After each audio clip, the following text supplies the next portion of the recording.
Man, do we have something special today? I mean, look at this. I finally bought myself the Traxxas Ford GT. Like, I wanted the Nitro Ford GT for a while, but it's like, no, I don't really do Nitro. And then 2 years ago, actually, this 3 years ago, because it was the beginning of 17, the Traxxas came out with the 2.0, and it had the Ford, like, GT body around it, and I'm like, excuse me, I'm a little sick right now. I mean, I'm like, yeah, it's a neat GT, but it's brushed, whatever. And then they couldn't release this brushless platform like 2-ish years ago. And I finally caved and bought one. And so we're going to open it up and take a look. Oh, wait a minute. No, we're not. I already finished the body and I got one. Just look at this beautiful car. Oops. Okay, so it may not have been the smartest idea to drive up under its own power, but I mean, I had painted this livery that races in the IMSA, so WeatherTech series, and anyone that knows me knows I'm a huge fan of the GT main. Just look at this, I got 1, 2, 3, 4. So all 4 cars are running on 66, 67, 68, and 69. And this is the number 69 car.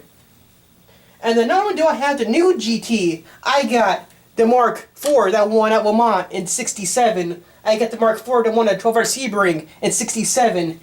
And I have a Lego version of the one that won Le Mans in 66. And not just that.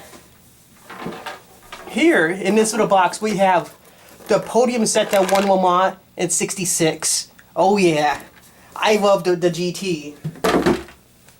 And then if you're curious about the paints I got, I use Tamiya Metallic Blue, part number PS16, their Metallic Red PS15, and Standard White, which is PS1. That is the colors you see, and then for black, I just used the SpazStix if I had laying around. I figured, if it chips, it isn't a big deal. But that is the GT. I was very excited. And here, let me get the stuff out of here real quick with some movie magic. Here is the GT in all of its beautiful glory. I mean, just look at this. Like, now masking this car did take me a while. It took me about 6 hours to mask it. And at first, I didn't think it was going to be that hard to mask this car, but I'm just going away one day, like doing the body prep and everything too. I probably have about 20 to 30 hours in cutting, painting, masking, whatever on his body. Now, if you look at the roof, you will notice a slight mistake. That was probably due to my fault. Is I painted the red first, and so I was masking off the red to paint the blue. I forgot to mask the middle of the roof, so we got some paint bleed from like the blue here. I'll show you on the body shell. So basically, in the world, you have these 4 GTs. Now they both tours both the World Dirt Championship and the IMSA WeatherTech series is a 66, 67 car. The difference is that when Chip Ganassi brings his 66, 67 cars from the WeatherTech series over to World Endurance, they can't run the 66, 67 because those numbers are already taken. They just go 68 and 69. Now, if you're a GT40 nerd like me, you know that these are the years that Ford won Le Mans. So they won with the black number 2 in 66, the red number 1 Mark IV in 67, and then the Golf team won with the number 6 and number 9 in 68 and 69. And so that's the numbering there. And you see, I have the number 69 here. Now, yeah, funny, 69, but the reason I picked 69 is because in the WeatherTech series, I like the 67 car, which is really the 69 car. And then this car is also driven by my favorite IndyCar driver, Scott Dixon. If you like IndyCar, anyway, you know who Dixon is. He's, what, a 5-time champ now? Or something like that. I just know he has a lot of wins.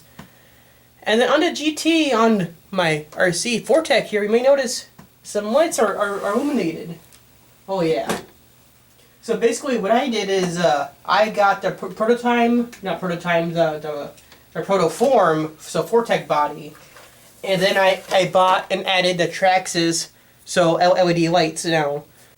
And then my end goal here with the GT is to hit some triple digits with it. And I was figured, I like the Mustang too. Like, I had that Sprint 2 a couple years ago with the CC66 Mustang body on it. But I'm like, to hit the speeds I want, the GT is just going to hit a wall of air and then it's going to whoosh, blow over.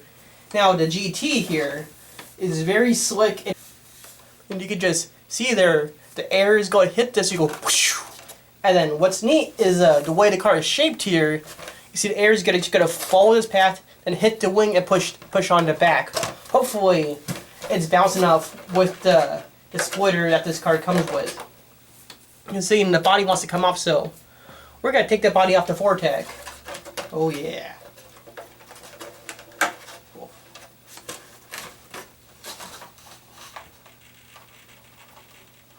The Fortec is nothing fancy. It's box stock, except for added some sway bars to it. You see the inside of the GT body, just the Tamiya red, the Tamiya blue. I did white backing, and then I did the black along the rockers and having a brain fart right now. We know what this is. Yeah, and you can see a little bit better. So with the Traxxas lights, where these would usually poke out, stick past the body, I had them recessed because the rear end of the Protoform body is all flat back here. Meanwhile, the Traxxas one actually has all of the angles that the GT should have. You can see here on this Scalextric slot car.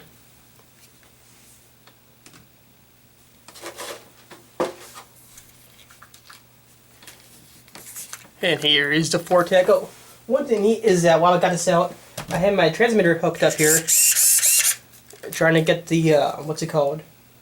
This stuff to work, the TSM. I was playing with it before as I get actually turning the wheels and whatnot. There we go.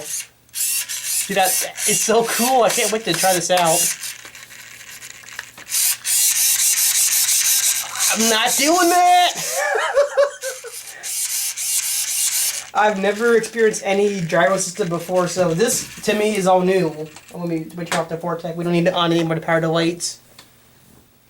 I'm really excited because I haven't had an on-road. All I had are off-road. And then I have the funny car, but that thing is no Fortec and it's not going to handle the speeds I want to do. Now, my plan here with the Fortec is to 3D print some side pods here.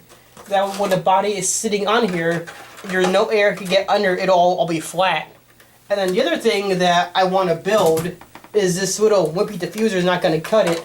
If you look at the real GT, has this big, like, whoosh. I need to find a way to get that made.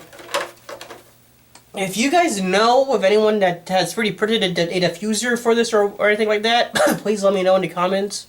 But as you can tell, I'm excited to run this. It's the weather here in the Pacific Northwest has been pretty rainy. Like we had 28 days of straight rain. So I don't know when I'll be able to try this out. Hopefully sometime soon. And when I do, I'll be sure to try and put a video if I feel like recording and driving at the same time. And I'll do it for this GT. And so till next time or whatever I put a video, because I may take another year break. Because I just don't have the time I used to do this. So till next time, take it easy.